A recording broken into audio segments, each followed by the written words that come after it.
खबर वाराणसी से। यूपी में किसान कांग्रेस की मांग, मत्स्य पालकों को कृषि का दर्जा नहीं मिलने पर मंत्रियों का इस्तीफा और एसआईटी जांच की मांग। देखिए वाराणसी से हमारे संवाददाता ओम प्रकाश पटेल की रिपोर्ट।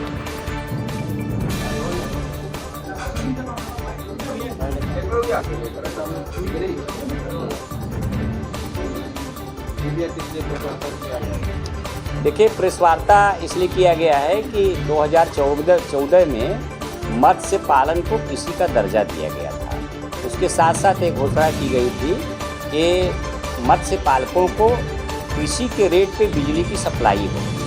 दूसरी बात कि उनको विपणन व्यवस्था प्रदान किया जाएगा और मत्स्य पालकों का जो दैवीय आपदा से सामना होता है, कभी कभी मछलियां मर जाती हैं, तो उसमें उनकी मछलियों का बीमा वगैरह और किसान क्रेडिट कार्ड के आधार पे उनको जो है कि लोन वगैरह की सुविधा मुहैया कराई जाएगी। लेकिन बड़े ही शर्मनाक बात है कि आज तक मछली पालकों को कृषि रेट पे बिजली न तो दी गई न तो कनेक्शन दिया गया। और जब ये घोषणा की गई थी तो उस घोषणा के समय ये भी व्यवस्था होगी कि भाई मत्स्य पालकों को जब कृषि रेट पे बिजली दी जाएगी तो सब्सिडी देने के लिए गवर्नमेंट पैसा भी दी होगी। तो आज तक जब उनको कोई कनेक्शन नहीं गया या दिया गया है तो सरकार बताए कितने मत्स्य पालकों को कनेक्शन दिया गया है, और सरकार बताए कि इतने लोगों को लोन दिया गया मत्स्य पालकों को किसान क्रेडिट कार्ड दिया गया। सरकार बताए कि इतनी मछलियों का बीमा किया गया है।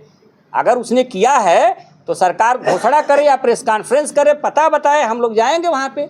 लेकिन हम लोगों से जो किसान जुड़े हुए हैं, हम खुद एक मत्स्य पालक हैं और किसान कांग्रेस उत्तर प्रदेश के प्रदेश प्रवक्ता भी हैं। लेकिन मेरा जब सामना धरातल से होता है तो हम देखते हैं कि बिजली के अधिकारी तालाब पे जाते हैं, कहते हैं तो कमर्शियल में आता है। आप फ़ोन घुमा लीजिए यूपीपीसीएल से लेके पूर्वांचल विद्युत वितरण निगम लिमिटेड से लेके एक्सीएन की ऑफिस तक, कोई ये बताने के लिए तैयार है। एक्सीएन कहेंगे कि यूपी, एक दिन मैंने फ़ोन घुमाया, यूपीपीसीएल से पूछा तो उन्होंने कहा कि अभी हम बताते हैं। फिर उन्होंने कहा कि पूर्वांचल से पूछिए, पूर्वांचल से मैंने पूछा तो कहें एक्सीएन से पूछिए, और एक्सीएन से मैंने पूछा तो कहा हाँ एक आदेश पारित हुआ है, मंत्री जी के साथ बैठक हुई थी, लेकिन आदेश की कापी हम लोगों के पास नहीं है। अब ये बताइए कि आदेश सरकार का सरकारी ऑफिस में कागज़ नहीं पहुंचा, कैसी सरकार चल रही है। इसलिए मेरी तो मांग है कि बिजली मंत्री, मत्स्य मंत्री